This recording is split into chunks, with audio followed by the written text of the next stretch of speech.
Jean-Louis, bonjour. Bonjour. Enfin, rebonjour plutôt, puisqu'on sort d'un workshop. D'abord, peut-être, est-ce que tu peux te présenter? Oui, alors je suis Georges-Louis Baron. Je suis prof de sciences et d'éducation. Je dirige le laboratoire EDA à l'Université Paris-Descartes.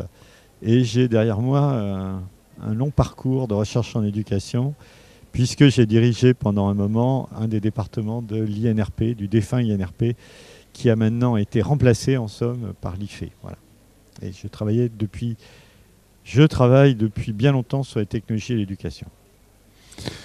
Alors, comme tu dis, l'INRP était... l'IFE, l'Institut français d'éducation, a succédé à l'INRP. Ouais. Et l'IFE organisait donc aujourd'hui un atelier, un workshop, comme on dit ici, sur donc l'impact des nouvelles technologies, du nouveau web sur l'éducation. Et on t'avait mis dans une position un petit peu délicate puisqu'il s'agissait de faire la voyante et de nous dire le futur. Alors est-ce que tu peux nous faire un résumé de ces discussions, ou plutôt de nous donner des tendances du côté de l'évolution de l'éducation avec ces technologies? En 2 minutes? Oui, alors d'abord, effectivement, je n'ai pas pris ma boule de cristal avec moi et je ne crois pas que l'avenir soit écrit, l'avenir se construit.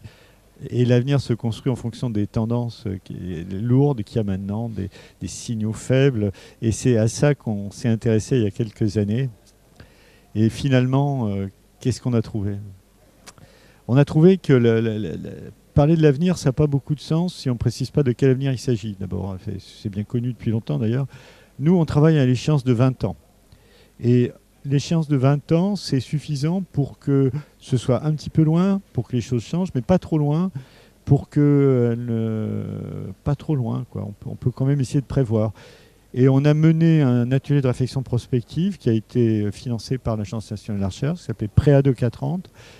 Et on s'est intéressé de manière globale, d'un point de vue très pluridisciplinaire, aux tendances en cours en France, mais plus largement aussi en Europe et dans le monde, dans le domaine de l'éducation et de la formation. Donc on a fait des symposiums, des ateliers, des interviews, et on a terminé en définissant, en identifiant un certain nombre de scénarios et peut-être un certain nombre de tendances fortes qui mériteraient qu'on fasse de la recherche à leur sujet.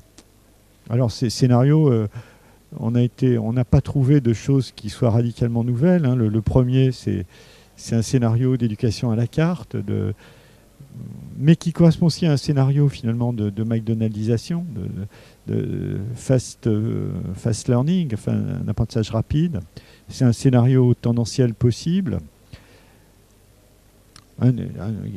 L'initiative individuelle, c'est le modèle néolibéral classique. Un deuxième scénario, qui est un scénario où l'État s'engage davantage, qu'on appelait un scénario du gouvernement par des experts. Hein. Donc c'est des experts qui sont informés de différentes manières, qui décident, avec peut-être d'ailleurs une tendance à la recentralisation par rapport à ce qu'on connaît actuellement.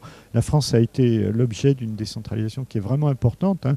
Quand on regarde par exemple par rapport à il y a 83, c'est au premier lot de décentralisation, c'est assez impressionnant. Et un troisième scénario qui est un scénario où on prend au sérieux l'apprentissage tout au long de la vie, où c'est un scénario de partage de la connaissance. C'est un scénario optimiste. Alors, lequel va se réaliser, c'est pas le troisième le plus probable, mais c'est pas le premier forcément non plus. C'est-à-dire, il y a beaucoup d'inconnus qui agissent. Il y a la crise, il y a plein de choses. Mais ce cadre-là nous a permis, en cherchant ce qui était commun aux différents scénarios, nous a permis de nous interroger sur des thèmes de recherche qui vaudraient la peine. Et donc, on en a un certain nombre. Il y en a d'autres possibles. Mais une conséquence très forte, c'est qu'on a besoin, si on veut anticiper, si on veut pouvoir faire face aux changements, on a besoin, dans les années qui viennent, de continuer à conduire de la recherche et de conduire de la recherche pluridisciplinaire en relation entre des chercheurs de différents domaines et en relation entre des chercheurs et des praticiens. Alors, si possible aussi des décideurs qui, in fine, sont inspirés par ce qui a été trouvé, mais ça, c'est une autre question. Et donc, dans les thèmes de recherche qu'on a vus, il y a bien sûr des choses sur la technologie en éducation. Et alors, il y a plein d'idées, je vais juste résumer, je vais mettre en exergue un point, c'est-à-dire on pense qu'il faut continuer la réflexion sur ce que les nouvelles interfaces, les nouveaux environnements permettent d'amener et voir comment essayer de suivre ça dans la durée pour voir comment ça peut faire souche finalement. Ce que je dis, et j'en ai conscience, c'est un peu... quand je le dis comme ça a l'air évident, hein, mais je pense qu'il y a un certain nombre d'enjeux très forts, parce qu'il apparaît sans arrêt de nouvelles interfaces, de nouveaux dispositifs, et quand on regarde ce qui s'est passé en 20 ans, finalement, c'est très très important. 20 ans en arrière, Twitter n'existait pas, Wikipédia n'existait pas, Internet, on appelait ça les autoroutes de l'information, ça a commencé à se développer, mais ça restait le fait d'une petite élite encore.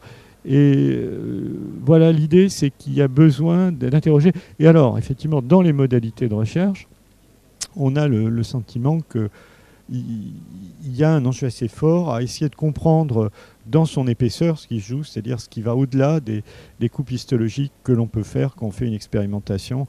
Il faut faire alors, je ne suis pas contre l'expérimentation, c'est une voie royale, mais je crois qu'un des besoins actuellement, c'est de voir comment des gens s'approprient les technologies et d'arriver à voir si on peut accompagner, si on peut comprendre ce qui se passe, ce qui se révèle avec le temps. Mais voilà, c'est difficile de dire en quelques mots. Hein. Oui, donc un futur qui ne se prédit pas mais qui se construit. Voilà, un et qui futur dure longtemps. Qui se construit avec des chercheurs, avec les praticiens qui vont être finalement les utilisateurs de ces technologies. Écoute, merci beaucoup. Ce sont de beaux sujets de discussion pour le cocktail qu'on va avoir maintenant. À bientôt. À bientôt.